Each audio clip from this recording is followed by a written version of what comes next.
अस्सलाम वालेकुम, कैसे हैं आप सब लोग। तो उम्मीद करती हूँ आप लोग होंगे बिल्कुल ठीक ठाक और मैं भी हूँ बिल्कुल ठीक। और आप सबको मेरी तरफ से जितनी भी मम्मियाँ हैं सबको हैप्पी मदर्स डे। और आज मदर्स डे है तो मैं आज अपनी मम्मी के लिए कुछ स्पेशल कर रही हूँ, आज की अफ्तारी मम्मी के लिए। तो बस दिखाऊंगी कि मैंने अपनी मम्मा के लिए स्पेशली क्या बनाया है। जो उनको बहुत पसंद है मैंने वो चीज़ उनके लिए बनाई है और उम्मीद करती थी उनको बहुत पसंद भी आएगी। बस अब मैं जा ही रही थी अपनी मम्मा के पास उनको मदर्स डे विश करने के लिए। और आज मैं पता सुबह से मम्मी के पास नहीं गई थी, अब जाऊंगी अपनी मम्मा से मिलने के लिए, मदर्स डे विश करने के लिए। तो ये मैंने आज दही पकौड़े बनाए थे। तो मेरी मम्मा को मेरे हाथ के दही वैसे तो सभी कुछ बहुत पसंद है, बट दही पकौड़े बहुत पसंद है, बट वो इसे लाल चटनी के साथ खाती हैं। तो बस मैंने ये दही पकौड़े मतलब पकौड़ियाँ बना ली हैं। अब मैं उसके अंदर अपनी लाल चटनी मिक्स कर दूँगी। और मिक्स कैसे करूँ पता है, अफ्तार के टाइम कितनी हबड़ तबड़ होती है कि बस पता ही नहीं। तो बस अब मैं इसको अच्छे से मिक्स करके और अपनी मम्मा को दे आऊँगी। रिएक्शन नोटिस मैं सोचूंगी कैमरा मम्मी के पास ले जाने के लिए। और एक्चुअली ऐसा ना पापा होते हैं और पापा के सामने ना मुझे बहुत शर्म आती है कैमरा उठाने में। तो देखती हूँ अगर पापा इधर उधर कहीं होंगे तो फिर मैं मम्मी के साथ थोड़ा सा वो कर लूँगी, क्या कहते हैं, वीडियो बना लूँगी स्पेशली आप लोगों के लिए। तो बस ये मेरी मम्मा के लिए तैयारी तैयार है, दिखाती हूँ कि मैंने क्या प्रेजेंटेशन। ये देखो टाइटल एंड ये मेरी मम्मा की फेवरेट है। तो वो शौक से खाती हैं वो इसको। मम्मा के साथ साथ सबकी तैयारी। ये मैंने मैक्रोनी बनाई है। अरे यार बर्तन थोड़ा सा बड़ा लो, पता है प्लेटें छोटी पड़ रही हैं।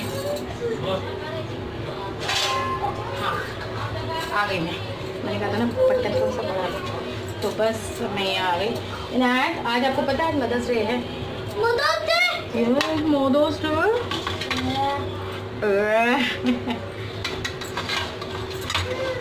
तो ये देखिए ये मेरी मम्मा के लिए तैयार है मदर्स डे के लिए। दिखाओ आपको एक बार, चलो ऐसे दिखाती हूँ आपको ना।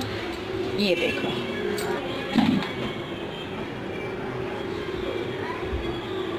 ये रही मेरी मम्मा की बेस्ट फुल्कियाँ मैक्रोनी। और ये दही फुल्की सबके लिए, मम्मा के लिए तो बस वही।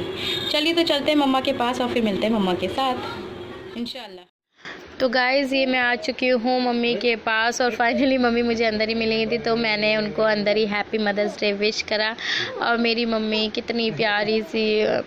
अब मैं मम्मी से कहूँगी कि मम्मी आप ये खा लो। मेरी मम्मा ने पता है मुझे बहुत सारी दुआएं दी थी और पापा ने उसको पता नहीं क्या हुआ, पापा फिर मेरे पीछे से आ गए। मैं जितना पापा से बचती हूँ ना पापा उतना ही हो गए। और उन्होंने भी नहीं ध्यान नहीं करा, थैंक गॉड। उनको ना ध्यान जाता नहीं है कि बच्चे क्या कर रहे हैं क्या नहीं कर रहे हैं, वो बेचारे अपने कामों में ले रहे थे। पापा ने ना एक आलू की बोरी ख़रीदी थी तो अब उसको छाँट के रख रहे थे, वो आलू में हवा वगैरह लगा के। और यहाँ पे मम्मी ने टेस्ट करके बताया कि उन्हें बहुत पसंद आई। चक्कर क्या है मेरी मम्मा को ना सॉफ्ट चीज़ें अब अच्छी लगने लगी हैं क्योंकि उनके अब ना दांत तो इतने हैं नहीं है तो वो सॉफ्ट चीज़ें खाती हैं। सही कहा है किसी ने, बच्चा और बूढ़ा जो होता है ना वो एक जैसे हो जाता है। पहले मेरी मम्मा को ना बहुत रौब था, वो इतना मतलब स्ट्रिक्ट थी हमें लेके। मेरे को मम्मा से बहुत डर लगता था, अभी भी मुझे डर उनसे आज भी उतना ही लगता है जितना पहले लगता था। बट ये है कि अब मैं उनसे काफ़ी बातें अपने दिल की शेयर कर लेती, पहले नहीं कर पाती थी। पहले मैं सिर्फ बुलबुल से ही कहती थी, मम्मी से मुझे बहुत डर लगता था, लेकिन अभी कर लेती हूँ। अभी मैंने सोचा चलो आई हूँ अपना कैमरा लेके तो बुलबुल से भी बात दिखा देती हूँ आप लोगों को। तो यहाँ तो मम्मा अपना एंजॉय कर रही हैं खाना और यहाँ बुलबुल बैठी हुई है। आप लोग प्लीज़ बुलबुल के लिए भी दुआ करिएगा, अल्लाह ताला इन्हें साथ खैरियत से औलाद की खुशी अता फरमा दे, औलाद वाला बना दे। ये ऑलरेडी एक बच्चे की मम्मी तो हैं, अब अल्लाह पाक इनको जल्दी से जल्द चांद सा बेटा अता फरमाए, आमीन सुम्मा आमीन। और वो ये कहती है कि वॉइस ओवर कर देना क्योंकि ओरिजिनल वॉइस नहीं जाएगी। पापा का टीवी चल रहा था, फ़ैन चल रहा था, एग्जॉस्ट चल रहा था तो काफ़ी शोर होता है, फिर वो ना डिस्टर्बिंग करता है। तो वही मुझे बताती रहती है कि अभी आप ऐसे कर लेना वैसे कर लेना। आइडियाज़ तो देखो बुलबुल के पास ही होते हैं। मेरे व्लॉग्स आपको बिल्कुल सिंपल सादे से बेवकूफ़ों वाले मिलेंगे, एक्सपर्ट जो चीज़ें होती हैं वो बुलबुल के में होती हैं। तो फिर मैं घर आ गई थी, घर आके फिर मैंने दस्तरखान लगाया जल्दी से। और ये है हमारा दस्तरखान। आज हमने बनाए हैं तरबूज बनाया है मैंने अपने घर में ये प्याज के आलू के पकौड़े बनाए थे, मैक्रोनी बनाई है, दही पकौड़े बनाए हैं, और ये जो चाउमीन है अंडे के पकौड़े हैं, ये मेरी फ्रेंड है उसके यहाँ से आए हैं। तो बस हम लोगों का ऐसे ही लेन देन चलता रहता है। और आसिफ जी दुआ कर रहे हैं अल्लाह ताला कोरोना वायरस ख़त्म कर दो, ये जल्द से जल्द ख़त्म कर दो, क्योंकि घर में बैठे बैठे बोर हो गए हैं। बस अल्लाह से इल्तिजा है, दुआ है कि सब कुछ सही कर दे, पहले जैसा कर दे, नॉर्मल कर दे। और इनायत आपको बता रही है कि आज उसकी मम्मी ने क्या क्या बनाया है। सॉरी गाइज़, मैं इनायत की आवाज़ आपको इसलिए नहीं सुना सकती हूँ क्योंकि बहुत शोर हो रहा था घर में। इफ्तार के टाइम पे ना यहाँ बहुत शोर सा होने लगता है, हल्ला गुल्ला सा मच जाता है, तो इसलिए मैं नहीं वो कर पाई। और मोटर भी चल रही थी पानी की, तो इस वजह से मैंने कहा चलो वॉइस ओवर ही कर देते हैं, इनायत की बातचीत नहीं करते। तो इनायत मेरी क्यूटी सी बच्ची, सीधी सादी सी है, वो कुछ भी मुझसे बातें करती रहती है, बोलती बहुत है इनायत तो हमारी। आप पता है उनकी बातें सुनोगे ना, मुझे भी हैरानी होती है कि बाज़ दफ़ा तो इनायत इतना बोल जाती है कि इनायत आपको ये कैसे पता चला, ऐसे कैसे होता है।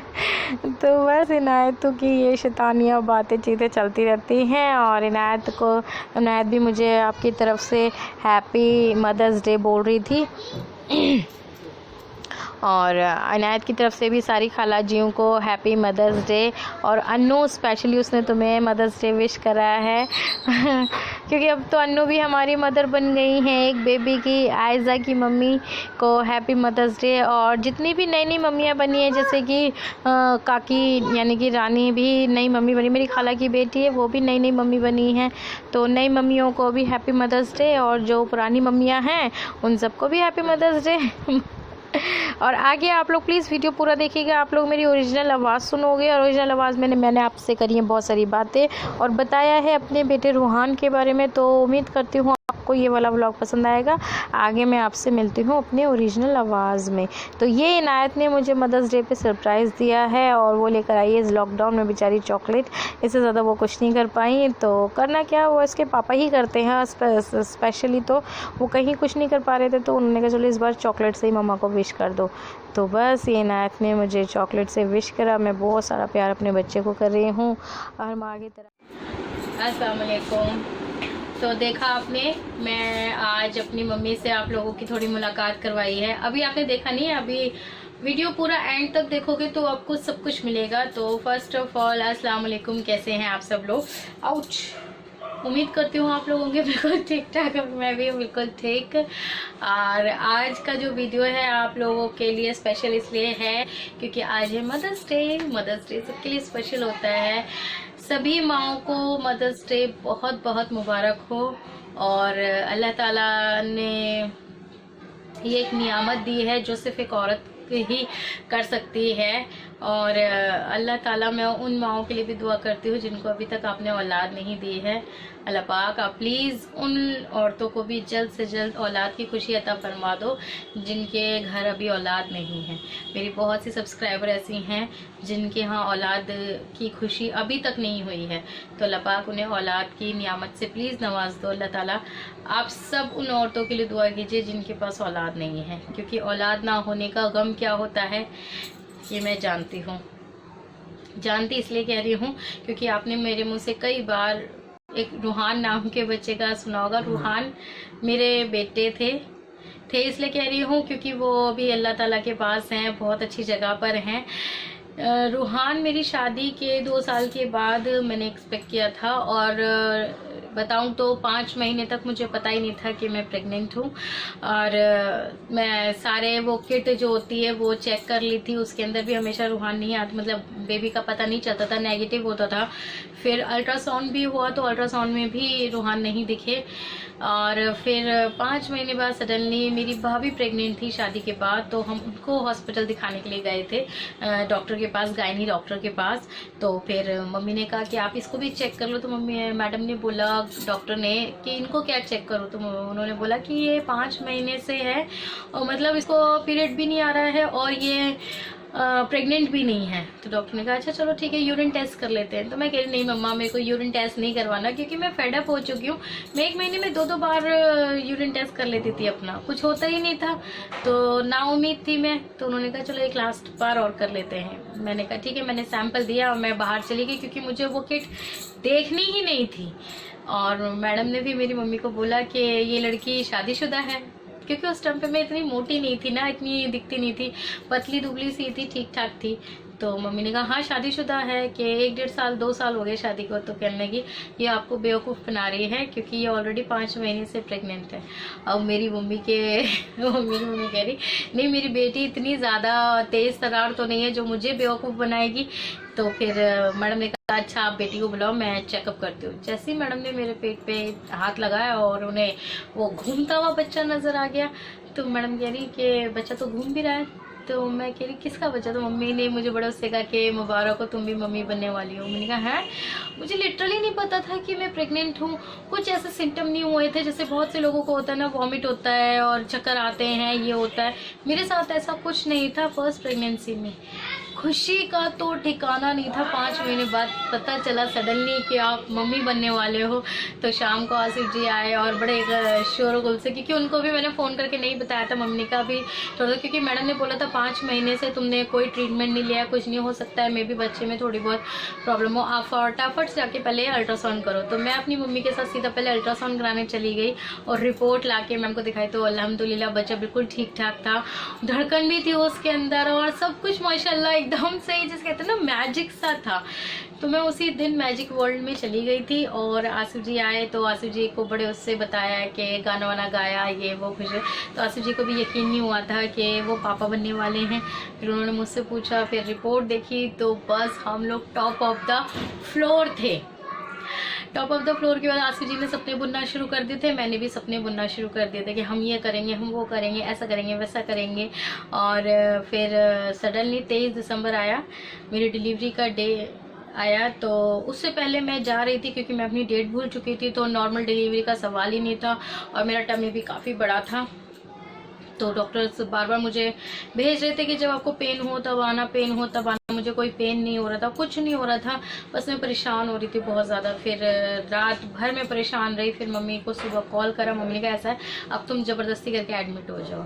मैंने कहा ठीक है। मैं भी गई वहाँ पर। 23 दिसंबर था, मैं एडमिट होने के लिए गई थी। उन्होंने मुझे चेक करा तो उन्होंने कहा इनको तो सी सेक्शन करना पड़ेगा क्योंकि बच्चे ने पेट में पॉटी कर दी है। यही चीज़ आसिफ जी को इतनी बुरी लगी थी कि मैं रात में भी आया था वाइफ को लेके, तब आसिफ जी तो बहुत शॉर्ट टेम्पर है, उन्होंने लड़ाई शुरू कर दी सडनली। तो डॉक्टर आए, सीनियर डॉक्टर, उन्होंने बोला कि सर आप माँ या बच्चे किसी एक को बचा सकते हो, अगर आप हमसे ऐसे ही लड़ते रहोगे तो आप दोनों को खो दोगे। फिर उन्होंने अपना गुस्सा कंट्रोल करा, फिर उन्होंने पेपर्स वगैरह साइन करे। तो बस मैं आसिफ जी से यही बोल रही क्योंकि ऑपरेशन, मैं तो इंजेक्शन लेने में भी डरती थी, तो ऑपरेशन थिएटर में जाना मेरे लिए बहुत बड़ी बात थी।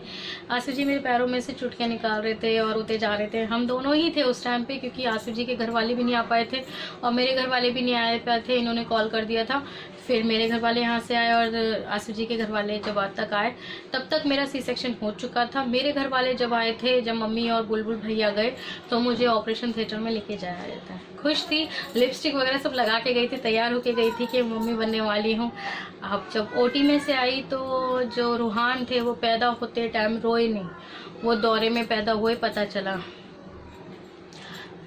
फिर उसके बाद उनकी प्रॉब्लम्स बढ़ती चली गई। मेरे को तो ओटी से लाके नॉर्मल वार्ड में शिफ्ट कर दिया, रूहान को आईसीयू में रखा, आईसीयू के अंदर उनको वेंटिलेटर पे रखा। फिर वो ठीक हो रहे थे, फिर वो ऐसे हो रहे थे। 3 दिन तक मैंने अपने बच्चे, कैमरा ना आज मुझे बहुत परेशान कर रहा है, पता है। मैं बार बार वीडियो बनाने का सोचती हूँ, जब सोचती हूँ एंड पे हो रहा है तभी कुछ ना कुछ इनमें दिक्कत आ जाती है। 1 सेकेंड, आई होप अभी मैं आपको नज़र आ रही होंगी। हाँ, तो बस यही थी स्टोरी के जनवरी में रूहान, अल्लाह ताला ने उन्हें अपने पास बुला लिया। अल्लाह का मतलब कहते हैं ना कि अल्लाह ने तोहफ़ा दिया था, उन्होंने अपने पास बुला लिया, छीन लिया। तो फिर मैं मम्मी से कहने लगी एक दिन, मम्मी मुझे ये समझाने कि अल्लाह ताला ने आपको गिफ्ट दिया था और उसने ले लिया। तो मैं मम्मी से रोते रोते कहती, मैंने कहा मम्मा ये तो गंदी बात है ना, अपना गिफ्ट आप दे के किसी को वापस ले लो तो कितना बुरा लगता है। बहुत बुरे हाल थे जब रूहान इस दुनिया से गए थे, बिल्कुल सब्र नहीं आ रहा था बिल्कुल भी। और इतने खूबसूरत कि इनायत, आप लोगों को बोलते हो कि खूबसूरत है, इनायत रूहान के आगे बिल्कुल भी खूबसूरत नहीं थे। इनायत मतलब रूहान इतना खूबसूरत थे। जब वो पैदा भी हुए थे ना, माशाल्लाह से वो ट्रे किया था ना, फंस के आए थे और 4.5 किलो का बच्चा, छोटा भीम बोलते थे सब जब उनको, जब वो वेंटिलेटर पे थे ना, वहाँ पर जो वहाँ की वर्कर वगैरह थी, तो आंसू जी उनको पैसे देते थे कि हमें आके बताओ कि मेरे बच्चा कैसा है, क्योंकि हम नहीं जा सकते थे बार बार वहाँ पर। तो वो बताती थी, तो इतनी खुशी होती थी कि तुम्हारे बच्चे का नाम नर्सरी में ना छोटा भीम रखा है, क्योंकि आईसीयू में उसकी टक्कर का बच्चा कोई है ही नहीं अभी तक। तो माशाल्लाह अगर रूहान इस टाइम अगर ज़िंदा होते ना, तो माशाल्लाह उनकी सेहत इतनी अच्छी होती कि वो 12-13 साल के लगते 12-13 साल के जवान हो जाते मेरे बच्चे। लेकिन चलो कोई बात नहीं, अल्लाह पाक को कुछ और मंजूर था, अल्लाह ताला ने। फिर पता है, जब मैं इनायत के लिए एक्सपेक्ट कर रही थी ना, तो मुझे ऐसा लगता था अल्लाह पाक मुझे रूहान वापस देंगे, वापस मुझे रूहान देंगे। मैंने पूरी प्रेगनेंसी तक यही रियलाइज़ करा कि शायद रूहान मुझ पे वापस आ रहे हैं, मेरे पास वापस आ रहे हैं। तो फिर इनायत आई थी। लुक लाइज तो रूहान जैसी थी थोड़ी थोड़ी जब बचपन में थी, बट फिर इनायत थी, वो रूहान नहीं थे। और जब अल्फिया के टाइम पे तो 100% मैं श्योर थी कि अब तो रूहान ही आने वाला है, रूहान ही आने वाला है। और पूरी प्रेगनेंसी के दौरान ना मुझे ऐसा लगता था कि शायद मुझे बेटा होगा, शायद मुझे बेटा होगा। और मैं मार्केट में ना कपड़े भी बच्चों के ना बेबी बॉय के देख रही थी, क्योंकि कहीं ना कहीं आप जब प्रेग्नेंट होते हो तो आपको एक एक्सपेक्टेशन होती है, आपकी खुद की भी तमन्ना होती है कि वो तमन्ना शायद पूरी हो जाए। बट अल्लाह ताला ने कुछ बहुत ही अच्छा मेरे लिए सोचा हुआ था, जो मुझे बहुत अच्छा दे दिया। जो नहीं दिया वो बहुत अच्छा, और जो दिया वो उससे भी अच्छा। अल्लाह तेरा लाख लाख शुक्र है, जैसे तूने मेरा कलेजा ठंडा करा है ना। क्योंकि जब रूहान लास्ट टाइम पे दौरा पड़ा था ना, तो वो मेरी गोद में ही दौरा पड़ा था, मैं उनको फीड करा रही थी। तो उनकी ना ये दोनों आंखों की पुतलियां जो थी वो साइड में आ गई थी, नीचे वाला होठ कांपने लगा था। और मैंने पहली बार किसी को दौरा पड़ते हुए देखा भी था। तो मैं आंसू जी से कहने, मैंने कहा जी देखना ये कैसे कर रहा है बच्चा। तो उन्होंने देखा, नर्स को बुलाया, नर्स ने कहा अरे माँ से दूर करो, बच्चे को दौरा पड़ गया, माँ से दूर करो। तो मैं रूहान के साथ खेला करती थी। जब वो ठीक हो रहे थे, वेंटिलेटर से उतर गए थे, तो वो मेरे पास, मैं उनके पास जाया करती थी दूध पिलाने के लिए, उनकी मालिश के लिए। तो मैं खेलती थी कि बेबी मम्मा की फिंगर पकड़ो, तो उसके उंगलियां खोल खोल के मैं अपनी फिंगर उसको पकड़ाती थी। और वही सीन हुआ जब उसको लास्ट टाइम दौरा पड़ा, तो उसने मेरी वही फिंगर पकड़ रखी थी और नर्सेज ने छुड़ाने की कोशिश करी। डॉक्टर्स ने बोला छोड़ो, जाओ जाओ जाओ जल्दी जाओ, बट वो बच्चा मेरी फिंगर नहीं छोड़ा। तो फिर मैंने अपने हाथों से ही उसकी फिंगर छुड़ाई। तो जब वो उसको नहला के लिटाया भी था, तो मैं उसकी वही हाथ वगैरह देख रही थी। मैं कह रही मम्मा मैं इससे खेला करती थी, ये तो बिल्कुल गुड्डे जैसा है। नहा के भी वो ऐसा लग रहा था जैसे कि मैंने उसको नहला के तैयार करके बिठाया है। तो वो इतने खूबसूरत थे। लेकिन जब इनायत आई तो वो गम धीरे धीरे धीरे धीरे चला गया। इनायत को जी भर के प्यार करा। इनायत का ये था कि अब कहीं नहीं जाने दूंगी हॉस्पिटल से, बस जल्दी से घर ले जाओ, क्योंकि मैं जाना चाहती हूँ घर पे। तो वो भी बहुत सारा पागलपन था जो सबने झेला। बट आज का दिन रूहान के लिए इसलिए चुना था क्योंकि आज मदर्स डे था, और मैं पहली बार जो माँ बनी थी वो रूहान की बदौलत बनी थी, रूहान की मम्मी बनी थी। तो इसलिए रूहान की बहुत याद आ रही थी और आप लोगों के साथ शेयर करा। और बस आप भी अपने पेरेंट्स का ध्यान रखिए। आपने जो पेरेंट्स है ना, वो पेरेंट्स जैसी चीज़ दोबारा कभी नहीं इस दुनिया में मिलती है। माँ बाप दोनों ही, मेरे लिए तो मम्मी पापा दोनों ही बहुत इम्पोर्टेंट रखते हैं, बहुत ज़्यादा। उनके बिना लाइफ में मैं एक स्टेप भी नहीं सोच सकती कि मैं मम्मी पापा के बिना एक स्टेप भी अपने आप रख लूँ इंडिविजुअली, बिल्कुल भी नहीं। इसलिए मैं हमेशा उनके साथ लगी रहती हूँ। आप लोगों ने ज़्यादातर वीडियो में देखा होगा, मैं मम्मी के साथ हर जगह जाती हूँ। उनके साथ मुझे आदत है, मुझे उनके साथ ही जाना है। तो बस मेरी मम्मी का साया हम पे ऐसी बना रहे, मम्मी पापा दोनों का। और जिनके माए, जिनके औलादे नहीं, अल्लाह ताला मैं बार बार रिक्वेस्ट कर रही हूँ कि आज हम दुआ करें इंशाल्लाह अगले साल जो बे औलाद है ना, वो भी मदर्स डे मनाए और मैं बड़े प्राउडली उनको कह पाऊँ happy mothers day to all of you. But अल्लाह पाक, आप बस ये हमारी दुआ है, इल्तिजा है, जिन लोगों के औलाद नहीं है आप उनके घर में प्लीज़ औलाद की खुशी दे दो, प्लीज़ दे दो। आप सब भी दुआ करिएगा बे औलादों के लिए जिनके पास औलाद नहीं है। अल्लाह ताला उनके औलाद की नियामत से नवाजे। मैं नाम पता है इसलिए नहीं ले रही हूँ, नाम लेके दुआ करनी चाहिए, वो मैं अपने जान नमाज पे करती हूँ। फ्रंट पे नाम कैमरे पे ना मैं इसलिए नहीं ले रही हूँ क्योंकि मुझसे कहीं गलती हो जाए तो फिर मुझे कमेंट्स आने लगेंगे, आपकी हिम्मत कैसे हुई मुझे बे औलाद बोलने की, ये है वो है। तो इसलिए थोड़ी सी गलती हो जाएगी, इसलिए मैं नाम नहीं ले रही हूँ। बाकी जब मैं नमाज़ पढ़ती हूँ तो मैं नाम, देखो तब भी नाम तो खैर नहीं ले पाती हूँ, बट यही तब भी यही दुआ होती है कि बे औलादों को औलाद दे। तो उसी में सब आ जाते हैं, नाम लेने की ज़रूरत ही नहीं है। अल्लाह ताला जानता है, जो आप लोग भी वहाँ से दरख्वास्त लगा रहे हो और मैं भी लगा रही हूँ तो अल्लाह पाक सुनेगा। तो इसलिए आप लोग नाराज़ मत होना कि मैंने आप लोगों के नाम नहीं लिए हैं जिनके यहाँ औलाद नहीं है, जिन्होंने मुझसे खास तर से कहा था कि अब भी हमारे लिए औलाद के लिए दुआ करिएगा। तो दुआएँ सब करें, सबके लिए करें, तो बहुत बेहतर है। और मेरी माँ इस दुनिया की सबसे बेस्ट माँ है, ये हर बच्चा बोलता है, मैं भी बोलती हूँ। मेरे पेरेंट्स इस वर्ल्ड के बेस्ट पेरेंट्स है। कि जितना आप बोलते हो ना कि अभी आप बहुत अच्छी हो, बहुत सब्र वाली हो, बहुत सब्र वाली हो, अच्छी बीवी हो, अच्छी माँ हो, तो मैं कुछ नहीं हूँ। मैं अपनी मम्मी की पैरों की धूल भी नहीं हूँ। अगर मैं उन जैसी भी इतनी सी भी बन जाऊँ ना, तो मेरी लाइफ जो है ना वो बिल्कुल सेटल हो जाएगी। मेरी मम्मी इतनी सब्र वाली है, इतनी सब्र वाली हैं कि उनके जितना सब्र हम लोग नहीं कर सकते। वो इतना उनके पास अल्हम्दुलिल्लाह, आप लोगों ने देखा होगा कि पैसा भी भरपूर है, सब कुछ है, लेकिन उनके अंदर वो नहीं है कि वो पैसे वाली हैं तो वो एक ठाट बाट ये वो, ऐसा कुछ नहीं है। वो बहुत डाउन टू अर्थ है। वो नीचे बैठी रहती हैं, वो सबसे बातचीत करती रहती हैं, ऐसी हैं, सबकी मदद करती रहती हैं। तो बस उन्हीं से थोड़ा बहुत सीखने की कोशिश करती हूँ। और मेरी आइडल मेरी मम्मी है, मैं उनके जैसी बनना चाहती हूँ और उनके जैसे ही बनना। लुक लाइज में तो थोड़ी बहुत हूँ, बट मैं उनके जैसी बनना चाहती हूँ। जितनी अच्छी वो है, मैं भी उनके जैसी अच्छी बनना चाहती हूँ। और मम्मा आई लव यू। और साथ तो कह ही देती हूँ मैं आपसे बात, और आज फ्रंट कैमरे पे भी कह रही हूँ। और पापा, मैं बता तो रही थी कि मैं ज़्यादा वीडियो पापा मम्मी के सामने इसलिए नहीं बनाती क्योंकि मैं उनका वो बच्चा हूँ जो फ़ोन पे कभी किसी से बात भी नहीं करता था, हेलो भी नहीं हो, मतलब फ़ोन भी नहीं हाथ में पकड़ा, टशन मारना वगैरह। अब फ़ोन रहता है हाथ में तो बड़ी शर्म सी आती है मम्मी पापा के साथ। मम्मी से तो खैर इतनी नहीं आती है, मम्मी से तो फ्रेंड है वो, बट पापा से थोड़ा सा हेजिटेशन होता है मुझे। और जैसे ही मैं वीडियो कैमरा लेके गई ना, पापा पीछे से आ गए, तो मुझे इतना वो हुआ, मैंने कहा शिट पापा आ गए, मैं क्या बोलूँ। मैं जितना सोच के गई ना, मैं सब भूल गई। तो यही है आज का बस टॉपिक, मम्मा मम्मा मम्मा। सबकी मम्माओं को, सबके बेटों को सबके साथ रहें, अपने पास रखिए। और अगर किसी औलाद से गलती हो जाए तो प्लीज़ अपनी मम्मी से माफ़ी मांग लेना। अगर कोई गलती करते हो, कोई कुछ, उनका दिल मत दुखाना, क्योंकि पेरेंट्स का दिल दुखाना अच्छी बात नहीं होती है। आप जब उनका दिल दुखाओगे ना, तो आपका ऑलरेडी दिल दुखा ही रहेगा। तो इसलिए आप अपने पेरेंट्स से माफ़ी मांग लीजिएगा। अगर कोई नाराज़ है और किसी के पेरेंट्स नाराज़ है तो प्लीज़ आप माफ़ कर दीजिएगा, क्योंकि औलाद का दिल छोटा सा होता है और माँ बाप का दिल बहुत बड़ा होता है। तो औलाद है, गलतियाँ करेगी और आप माँ बाप पे माफ़ करोगे। तो बस फ्रेंड्स, आज का टॉपिक था माँ का, और बस आप लोगों से बातचीत करनी थी। उम्मीद करती हूँ आप लोगों को आज का व्लॉग पसंद आएगा। इंशाल्लाह मैं आपसे मिलूँगी नेक्स्ट व्लॉग में। और अपना ध्यान रखिएगा, अपने अपनों का ध्यान रखिएगा। अल्लाह हाफिज़, बाय बाय।